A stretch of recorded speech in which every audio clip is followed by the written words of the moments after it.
병원에 가 검사했습니다. 검사하고 나니까 의사가 하는 말이 고혈압입니다. 평소에 술을 적게 마시고 담배를 적게 피워야 됩니다. 이렇게 얘기를 했습니다. 삼촌이 집에 가면서 이렇게 얘기했습니다. 참 웃기는 의사네. 내가 평생 피우지 않던 담배를 조금씩 피워야 되고 평생 마시지 않은 술을 조금씩 마셔야 되는구나. 이렇게 얘기를 했대요. 예. 초등학교 4학년 다니는 철수가 다람쥐를 키웠습니다. 근데 다람쥐가 시름시름 앓기 시작했습니다. 그래서 이제 어느 날에 철수가 약을 사다가 다람쥐에게 먹였는데 다람쥐가 죽어버렸어요. 그래서 아빠, 야, 너 다람쥐 왜 죽었어? 잘 모르겠어. 뭐 강아지가 아프면 강아지 약을 사다 먹이면 되고, 뭐 고양이가 아프면 고양이 약을 사다 먹이면 되는 줄 알고 내가 쥐가 아프길래 쥐약을 사다 먹였다. 그래서 죽어버렸다 그래. 다람쥐 아프니까 쥐약 사다 먹였대. 사랑하는 성도 여러분, 우리 성도에게는 영적인 에너지의 원천이 있습니다. 그러니까 우리가 이 영적인 에너지의 원천을 제대로 붙잡고 또 날마다 하나님 말씀하신 방법대로 살게 되면 끊임없이 영적인 에너지 공급받게 됩니다. 영적인 에너지를 공급받고 사는 사람하고 또 그냥 내 의지대로 이를 악물고 사는 사람하고는 삶의 방법이 다릅니다. 에스겔 같은 경우에는 하나님으로부터 택함을 받아서 많은 성도들 중에서도 특별하게 부르심을 받아서 사역자가 되었습니다. 그러면 이 사역을 감당하기 위해서는 뭐가 필요하냐?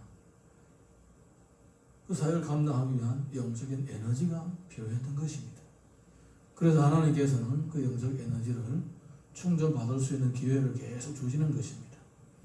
오늘 말씀 12절에서 13절 이어서 읽어봅니다. 시작. 때에 주의 영이 나를 들어 올리시는데 내가 내 뒤에서 크게 울리는 소리를 들으니 찬송할지어다 여호와의 영광이 그의 처소로부터 나오는도다 하니 이는 생물들의 날개가 서로 부딪히는 소리와 생물 곁의 바퀴 소리라 크게 울리는 소리더라. 하나님은 부름받은 자에게 자신의 나라를 보여주십니다. 부름받은 자들에게 자신의 나라 보여주십니다. 왜냐하면 하나님의 나라는 눈에 잘 보이지 않습니다. 또 보인다 하더라도 아무에게나 보이는 것이 아닙니다. 그런데 하나님의 일을 하는 사람, 주님으로부터 부름을 받아서 사역하는 사람에게는 이 하나님 나라가 보여져야 합니다. 예. 이거는 세상 나라와 다르고 만약에 그게 보여지지 않는다면 내가 하는 일이 마치 바람을 잡는 것처럼 그렇게 내 수고가 이렇게 뭐 잡을 수가 없는, 종잡을 수 없는, 결과가 없는 그런 모양으로 생각할 수도 있다는 것입니다. 그래서 하나님께서는 하나님으로부터 부름받은 일꾼들에게 반드시 하나님의 나라를 보여주십니다. 이사야도 주의 사역을 할 때에 하나님의 성전에서 하나님의 살아계심을 보게 되고 천국에서 예배를 드리는 모습을 보게 되면서 새 힘을 얻어서 내가 가겠습니다 이렇게 결단을 하고 주의 일에 발붙고 나서게 되는 것을 볼 수가 있습니다. 요한복음 1장 50절 같이 읽어봅니다. 시작. 예수께서 대답하여 이르시되 내가 너를 무화과 나무 안에서 보았다 함으로 믿느냐? 이보다 더 큰 일을 보리라. 하나님은 더 큰 일을 보여주시기를 원하십니다. 그러니까 하나님은 하나님의 나라를 일부러 안 보여주려고 이렇게 감췄다 저렇게 감췄다가 뭐 숨바꼭질 하시는 분이 아닙니다. 오히려 우리들에게 보여주기를 그렇게 원하십니다. 보여주기를 원하십니다. 그러면 우리는 왜 못 보느냐? 마음이 다른 데가 있고 초점이 다른 데 맞춰져 있기 때문에 하나님 나라가 안 보이는 것입니다. 여러분 지금도 하나님의 나라가 임하고 있습니다. 그리고 하나님 나라가 우리들에게 보여지고 있습니다. 할렐루야. 아멘. 주님이 그것을 우리들에게 계속 보여주고 더 구체적으로 더 자세하게 점점 더 잘 보이도록 보여주시는 것입니다. 사도 바울도 그렇게 고백을 합니다. 지금은 우리가 거울을 보는 것처럼 희미하나 옛날에 거울은 다 구리를 갈아서 만들 거니까 구리로 내 얼굴을 보면 희미하다라는 것입니다. 그런데 나중에는 얼굴과 얼굴을 대하여서 본다라는 것입니다. 더 이상 희미하지 않다라는 것입니다. 그렇게 하나님께서는 하나님의 계시는 점진적으로 점점 더 환하게 보여집니다. 또 하나님께서는 그것을 감추려고 하는 것이 아니라 될 수 있으면 보여주려고 하는 거예요. 할렐루야. 아멘. 그러므로 하나님의 일꾼들은 주님의 나라에 한 모퉁이를 보더라도 막 힘이 솟아오르는 것입니다. 자, 우리 이어서 14절에서 15절 시작. 주의 영이 나를 들어 올려 데리고 가시는데 내가 근심하고 분한 마음으로 가니 여호와의 권능이 힘있게 나를 감동시키더라. 이에 내가 대담 입에 이르러 그 사로잡힌 백성 곧 그 발 가까이에 거주하는 자들에게 나아가 그 중에서 두려워 떨며 시리를 지내니라. 없어요?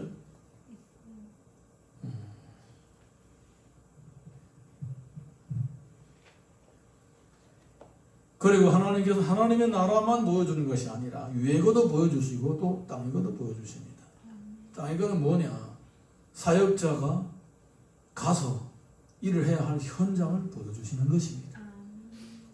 예. 하나님은 하나님의 나라의 광경도 보여주시고 이 땅의 현실도 보여주시면서 주님이 주신 에너지를 공급받고 이 참 어렵고 문제가 많은 세상에서 하나님의 일을 감당해 나가라고 하시는 것입니다. 그래서 주기도문을 보게 되면 뜻이 하늘에서 이룬 것처럼 땅에서도 이루어지다라고 하시는 것입니다. 사도행전 1장 8절 보게 되면 이렇게 기록되어 있습니다. 오직 성령이 너희에게 임하시면 너희가 권능을 받고 예루살렘과 온 유대와 사마리아와 땅 끝까지 이르러 내 증인이 되리라 하시니라. 하나님의 보여주심은 구체적입니다. 두루뭉실한 것이 아닙니다. 추상적인 것이 아닙니다. 하나님의 인도하심은 어느 정도 구체적이냐? 우리가 문장을 쓸 때 육화 원칙이라는 것이 있습니다. 누가 언제 어디서 무엇을 어떻게 왜 했느냐? 육화 원칙이라는 것이 있습니다. 얼마나 구체적인지 모릅니다. 하나님께서 전도자 빌립을 인도하실 때 광야로 가라고 했습니다. 구체적으로 어느 곳인지 알려줬습니다. 그리고 언제 가라는 것도 알려줬습니다. 그리고 가봤더니 저기 한 사람이 마차를 타고 가는 거예요. 예, 분명한 대상, 분명한 시간, 분명한 곳, 무슨 일을 해라고 하는 다 알려주시는 거예요. 그러니까 성도들은 주님만 바라보고 주님의 인도하심을 따를 때는 매일마다 새 힘이 넘치고 또 그 현장이 아무리 힘들고 어려워도 감당해 나갈 수가 있게 되는 것입니다. 아침밥을 안 먹은 사람이 나가서 일할 때에 조금만 일하면 허기져서 힘이 빠져서 일을 못합니다. 그와 마찬가지로 성도들이 이 땅에서 살아가는 동안에 하나님은 양들을 이리 가운데로 보낸 것처럼 너희들을 보낸다고 하셨습니다. 얼마나 세상이 사납고 거칠고 어려웠으면 이리 때들하고 하나님께서 비교하시겠습니까? 그러면 그 이리 때들이 울거리는 세상에서 울부짖는 사탄이 울부짖는 사탄처럼 울부짖고 있는 그 세상에서 우리가 믿음으로 승리하려면 반드시 주님이 보여주시는 영적인 세계를 체험해야 됩니다. 그리고 또 내가 해야 할 일들 구체적으로 무엇인지 정확하게 알고 있어야 되는 거예요. 두루뭉실하게 하는 것이 아니라 구체적으로. 그래서 우리 큐티할 때도 구체적으로 어떻게 적용해야 될지, 오늘 삶 가운데서 내가 뭐 해야 될지 적용을 하라고 하는 거예요. 기도해도 마찬가지입니다. 구체적으로 기도하라고 하는 거예요. 주여, 내가 돈이 10만 원 필요합니다. 20만 원 필요합니다. 저는 참 너무나도 매달마다 놀라운데 우리 월세 한 달에 170만 원입니다. 지금 예배도 안 드리고 현금도 많이 줄었는데 매달마다 심장이 콩알만 해가지고 조마조마합니다. 할 수 있는 게 뭐겠습니까? 기도할 수밖에 없는 거예요. 하나님을 기도하니까 하나님께서 기도를 들어주시더라고요. 저의 동기 목사님이 며칠 전에 전화 왔더라고요. 우리 집 사람 어디 가는데 우리 집 사람하고 같이 가는데 전화 왔더라고요. 요즘에 교회가 어떠냐고, 예배 드리냐고, 헌금도 예배 안 된다고 헌금도 많이 줄었을 텐데 괜찮네요. 괜찮다고 주님이 나 채워주신다고. 할렐루야. 아멘. 네, 하나님께서 보여주시고 감당하게 하십니다. 하나님은 나의 하나님이시기도 하고 또 여러분의 하나님이시기도 합니다.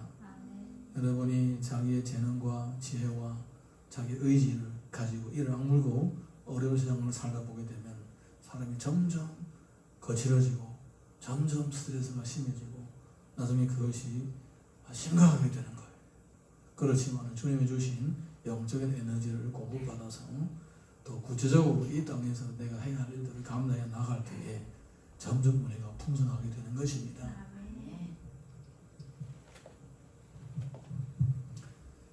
자, 이어서 우리가 16절에서 17절을 읽어보겠습니다. 시작.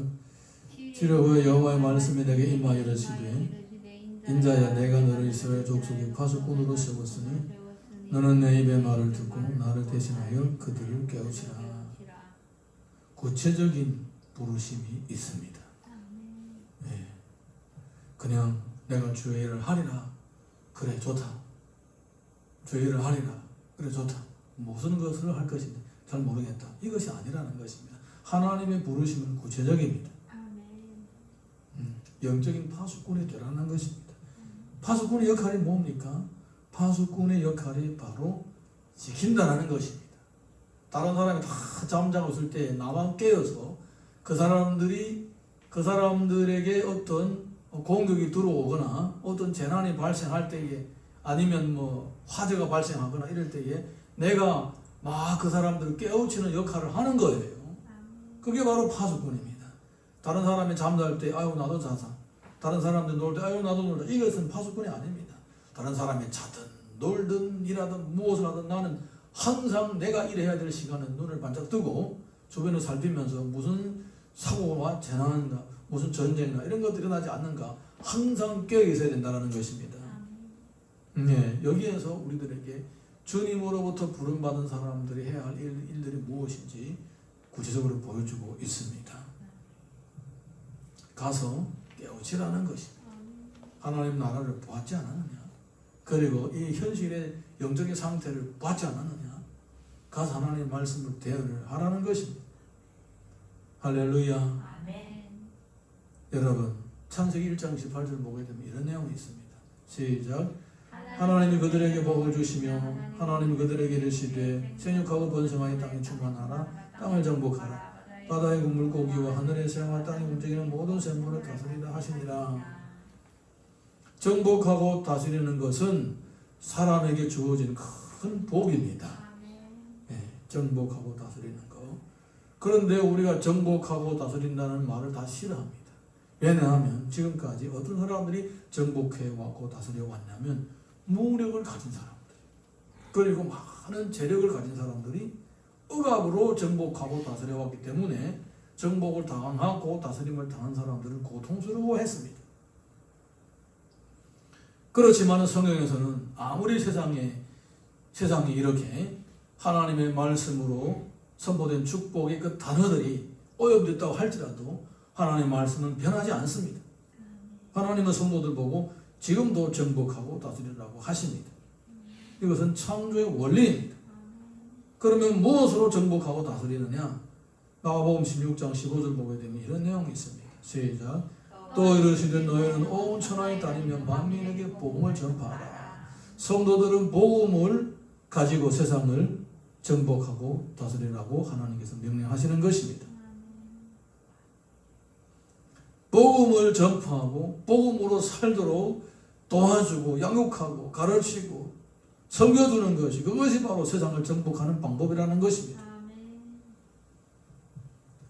영국이 한참 세계를 제패할 때에 온 땅의 3분의 1이 영국 대영 제국의 땅이었습니다.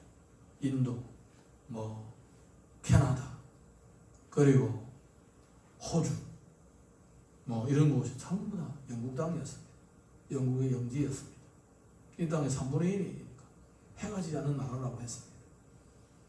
나중에 이제 민족, 국가 이런 것들이 민족 이런 것들을 강조하면서 자기 민족들, 자기가 가지고 있는 종교 이것을 중심으로 자기 인종을 중심으로 나라들이 계속 쪼개져 갔습니다. 그러면서 연방에서 나간 나라들이 많이 있었습니다. 근데 캐나다하고 그리고 호주는 영연방에서 자기들은 그냥 영국 연방에 있겠다라는 거예요. 안 나가겠다는 겁니다. 나라 주권을 획득할 수도 있는데 포기를 하는 거예요. 영국의 다스림을 안 받아도 되는데 자기들은 그냥 거기에 속해 있겠다라는 거예요. 왜냐하면 영국은 억압으로 다스리지 않았어. 그 사람들이 충분하게 그 지역을 차지하면서 인권을 마음대로 누리면서 자유를 누리면서 살도록 도와주고 있었던 거예요. 그러니까 거기에서 안 나가겠다고. 지금까지도 있잖아요. 지금도 영국 본토는 조그맣지만 그와 연방을 맺은 캐나다라든가 호주라든가 다 땅덩어리가 어마어마합니다. 캐나다는 중국보다 미국보다 더 크고 호주가 그 다음에 미국보다 조금 더 작아요. 그렇게 큰 땅덩어리에 있는 사람들이 영연방하고 이렇게 영연방으로 되어 있는 거예요. 왜 그런가? 억압으로 다스리지 않고 자유를 가지고 누리도록 다스리기 때문에 그런 거예요. 사랑하는 성도 여러분, 복음 안에 참 자유가 있습니다. 복음을 전파하고 그 복음을 믿게 하고 복음으로 살게 하면 죄에서 자유를 얻게 되고 모든 억압에서 자유를 얻게 되는 것입니다. 그래서 억압으로 나라를 통치하는 나라들은 다 복음을 싫어합니다. 다 싫어합니다. 나중에 보니까 복음이 사람들을 자유롭게 한다. 그러면 내 무력으로, 내 힘으로, 내 문화로 이 사람들을 억압하고 우민 정책을 쓰면서 다스리는 이 수단이 안 통하는 거예요. 수단이 안 통하는 거예요. 그래서 복음을 싫어하고 기독교를 싫어하는 거예요. 사랑하는 성도 여러분, 그렇지만 복음이 가는 곳마다 사람들은 참 자유를 얻게 됩니다. 그것이 바로 복음으로 세상을 정복하는 하나님의 방법입니다. 하나님은 그 사명을 우리들에게 주셨습니다. 그래서 그걸 가지고 사람들을 깨우치라고, 잠자는 자들을 깨우라고 말씀을 해주시는 것입니다. 자, 우리 18절에서 19절 이어서 읽습니다. 시작. 가령 내가 악인에게 말하기를 너는 꼭 죽으리라 할 때에 내가 깨우치지 아니하거나 말로 악인에게 일러서 그의 악한 길을 떠나 생명을 구원하게 하지 아니하면 그 악인은 그의 죄악 중에서 죽으려니와 내가 그의 핏값을 내 손에서 찾을 것이요 내가 악인을 깨우치되 그가 그의 악한 마음과 악한 행위에서 돌이키지 아니하면 그는 그의 죄악 중에서 죽으려니와 너는 내 생명을 보존하리라. 악인에게 복음을 전파하라고 합니다. 회개를 하면 그 사람이 생명을 얻게 되고 그 사람이 회개하지 않으면 그 사람은 자기 죄 가운데서 죽는다. 그렇지만 전하지 않아서 그 사람이 죽는다면 그 책임은 너에게 있다. 이렇게 얘기를 하고 있는 것입니다. 이어서 20절에서 21절 시작. 또 의인이 그의 공의에서 돌이켜 악을 행할 때에 이미 행한 그의 공의는 기억할 바 아니라 내가 그 앞에 거치는 것을 두면 그가 죽을지니 이는 내가 그를 깨우치지 않음이니라. 그는 그의 죄 중에서 죽으려니와 그의 핏값을 내가 내 손에서 찾으리라. 그러나 내가 그 의인을 깨우쳐 범죄하지 아니하게 함으로 그가 범죄하지 아니하면 정령 살리니 이는 깨우침을 받음이며 너도 내 영혼을 보존하리라. 의인도 죄질 때가 있다는 겁니다. 그러므로 의인들에게도 복음이 필요합니다. 할렐루야. 나 예수님을 잘 믿고 있는데 나 이제 복음 필요 없다. 이렇게 그럴 수가 없다라는 겁니다.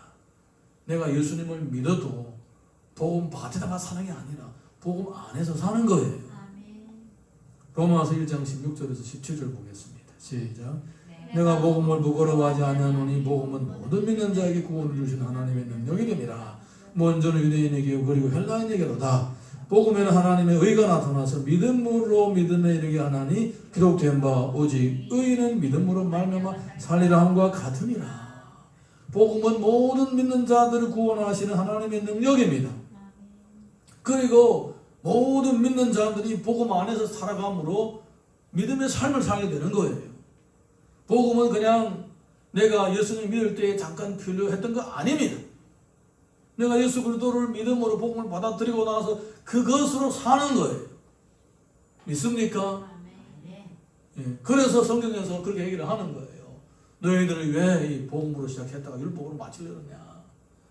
복음 안에서 살지 않고 옳고 그름만 따지고 있는 거예요. 복음으로 살지 않고.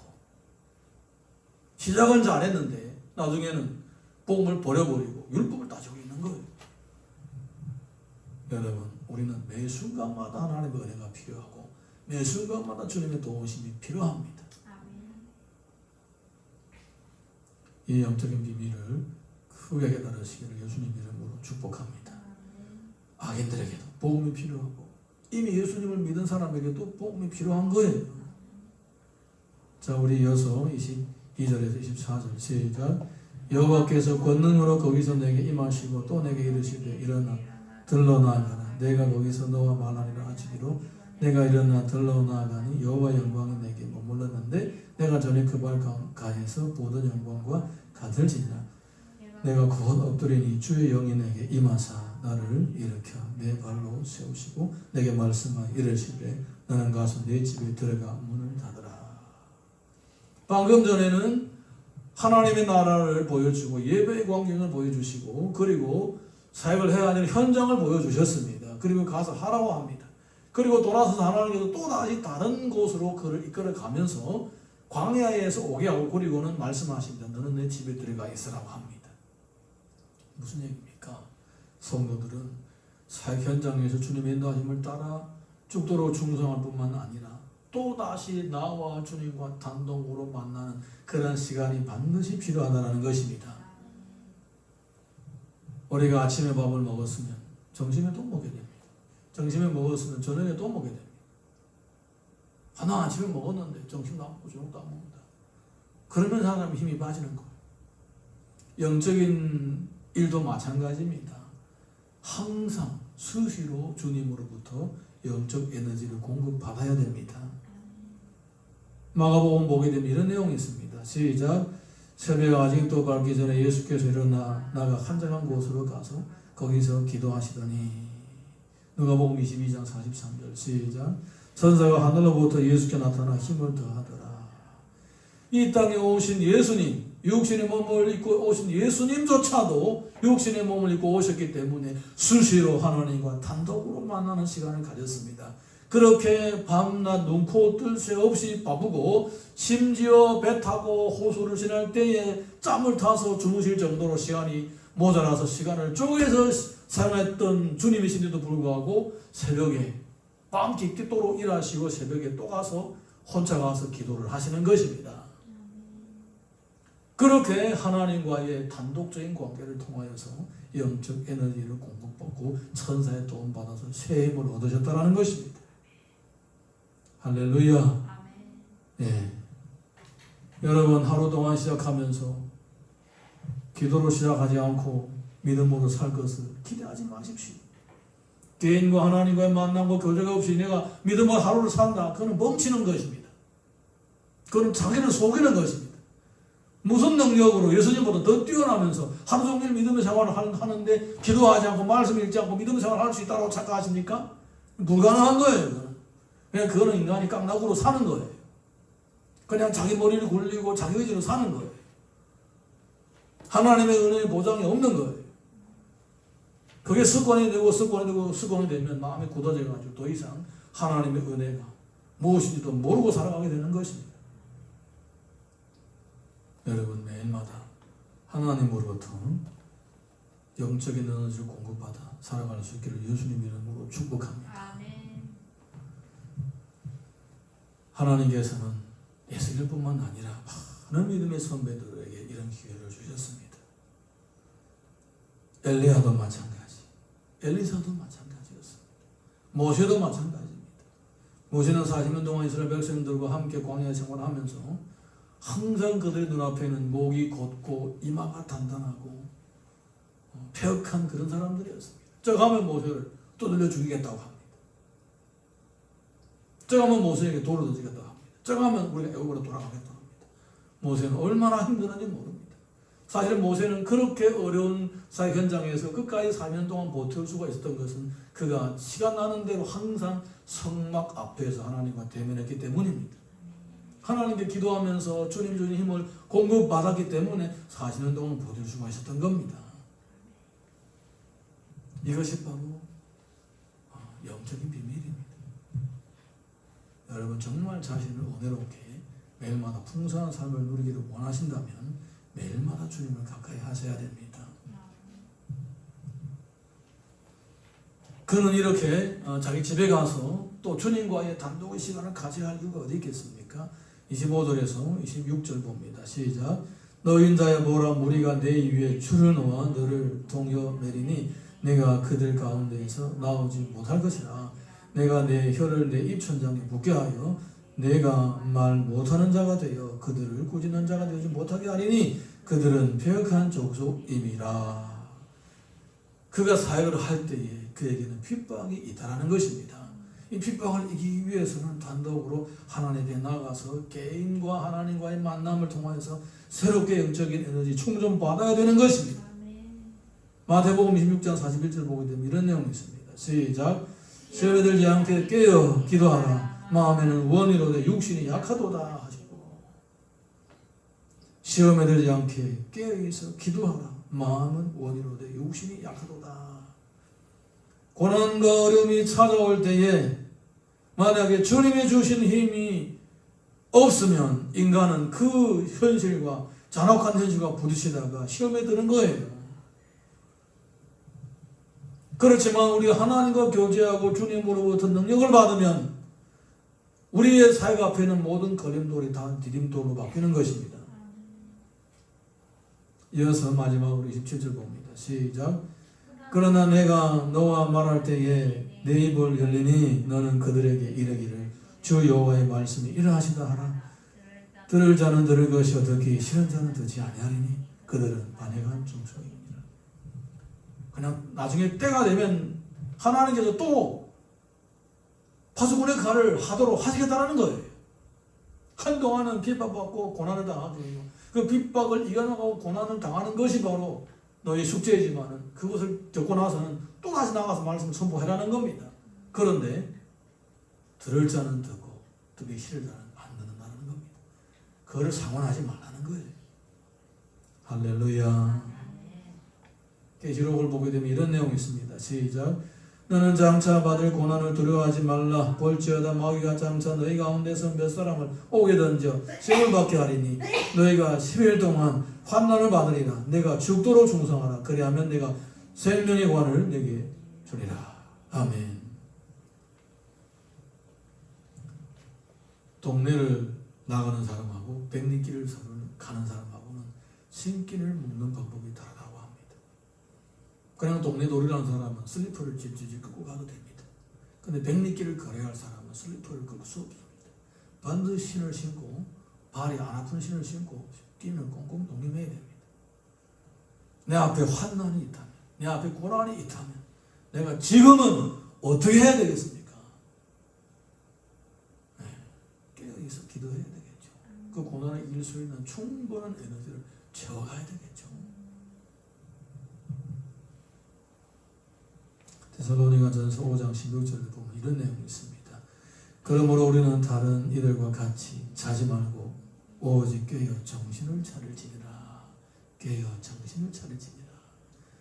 다른 사람이 잔다고 같이 자지 말고, 다른 사람이 논다고 같이 놀지 말고, 다른 사람이 어떤 소리를 하든지 나도 따라 하려고 하지 말고 주님이 나를 부르신 부르심이 뭔지 거기에다가 집중을 하라는 것입니다. 계시록 16장 15절 봅니다. 시작. 보라 내가 도둑같이 오리니 누구든지 깨어 자기 옷을 지키 벌거벗고 다니지 아니하며 자기의 부끄러움을 보이지 아니하는 자는 복이 도다. 여기서 옷은 뭡니까? 선한 행실을 얘기하는 것입니다. 하나님 가르친 대로 실천하는 것 자체를 성도의 흰옷이라고 그렇게 성경에서 해석하고 있습니다. 항상 주의 말씀을 실천하면서 이 예복을 준비하도록 하라는 말씀입니다. 누가복음 12장 37절 시작. 주인이 와서 깨어있는 것을 보면 그 종들은 복이 있으리로다. 내가 진실로 너희에게 이르노니 주인이 띠를 띠고 그 종들을 자리에 앉히고 나와 수종드니라. 얼마나 큰 영광입니까? 여러분 이 말씀을 자세히 보십시오. 내가 주님 주신 그 사명을 다 감당할 때에 주께서는 띠를 띠고 나와서 수종을 든다라는 것입니다. 하나님께서 우리를 도와주시고 세워주신다라는 것입니다. 예수님이 직접 그렇게 하지 않으셨던가요? 제자들이 발을 씻어주면서 너희들도 이렇게 하라고 가르쳐 주지 않았던가요? 사랑하는 성도 여러분, 믿음으로 살아가는 우리의 앞길은 가시밭길이라고 했습니다. 그런데 그 가시밭길을 탄탄대로로 걸으려면 내가 먼저 하나님으로부터 충전을 받아야 됩니다. 내 앞길이 자체가 탄탄대로로 열릴 것은 아예 처음부터 기대하지 마십시오. 그럴 수 없습니다. 세상 자체 이리 대들이 울거리고 있고 사탄은 울부짖는 사자들처럼 삼킨 자를 찾고 있습니다. 그런 세상에서 우리가 살고 있는 거예요. 그럼 이런 열악한 세상에서 살고 있다면 도처에마다 함정이 놓여있는 이곳에서 살고 있다면 우리는 어떻게 해야 됩니까? 어떤 일을 당하든지 이겨나갈 수 있는 그런 능력을 키워야 되겠죠.